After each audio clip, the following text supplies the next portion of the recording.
Hello বন্ধুরা, শেলিশ food স্টাইলে তোমাদের সবাইকে স্বাগত জানাই। আজকে আমি বানাবো আমাদের সবারই পছন্দ একটা রেসিপি, বাটা মাছের ঝাল। চলো বন্ধুরা, দেরি না করে রেসিপিটা দেখে নিই। এখানে আমি বাটা মাছ নিয়ে নিয়েছি। মাছটা ভালো করে ধুয়ে নিয়েছি। দিয়ে দিচ্ছি নুন, দিয়ে দেবো হলুদ,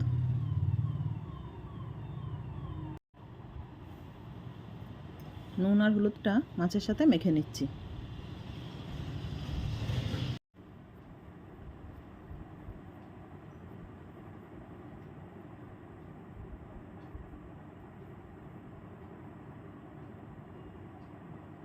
নুন হলুদ মাখানো হয়ে গেলে মাছটা 10 মিনিটের জন্য ম্যারিনেট হতে রেখে দেব। একটা কড়াতে সর্ষের তেল দিয়ে দিচ্ছি। তবে এই বাটা মাছের ঝাল রেসিপিটা সর্ষের তেলে রান্না করলে খুব ভালো হয়।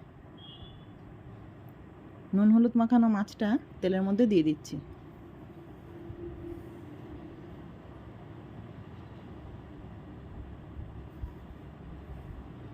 এক সাইডটা হয়ে গেছে, মাছটা উল্টে দিচ্ছি।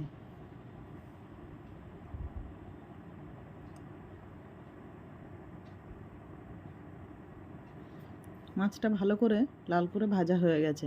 এবার মাছটা তুলে নেব।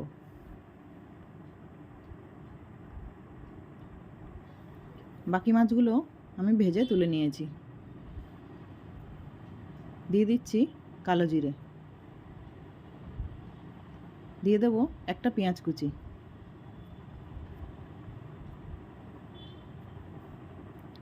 পেঁয়াজটা নাড়াচাড়া করে নিচ্ছি।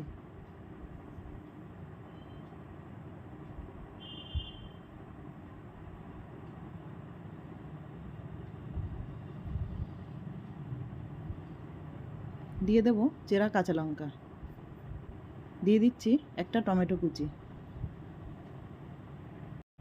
পেঁয়াজ আর টমেটো একসাথে নেড়ে নিচ্ছি।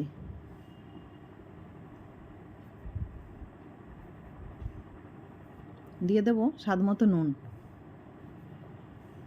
নুনটা আগেই দিয়ে দিচ্ছি যাতে টমেটোটা তাড়াতাড়ি নরম হয়ে যায়।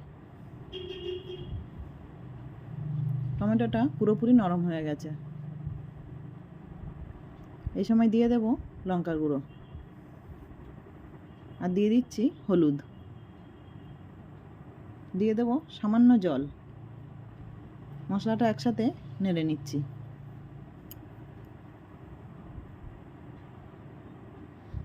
মশলাটা ভালো করে কষিয়ে নিতে হবে। দেখো বন্ধুরা, মশলা থেকে তেল ছাড়তে শুরু করে দিয়েছে। এই সময় দিয়ে দেব জল। এবার দিয়ে দেব সর্ষে আর পোস্ত বাটা। একটু নেড়ে নেব আর ঝোলটা ফুটে উঠলে ভেজে রাখা মাছগুলো দিয়ে দেব।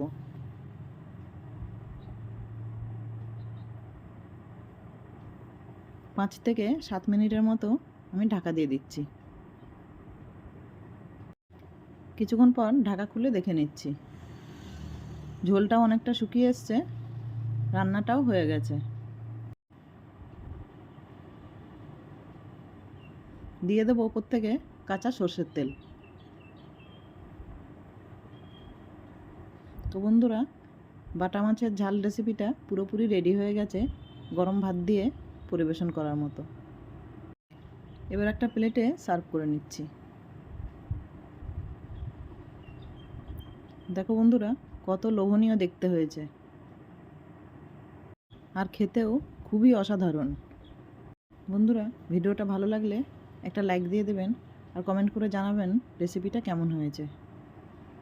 দেখা হবে পরের ভিডিওতে। নমস্কার বন্ধুরা।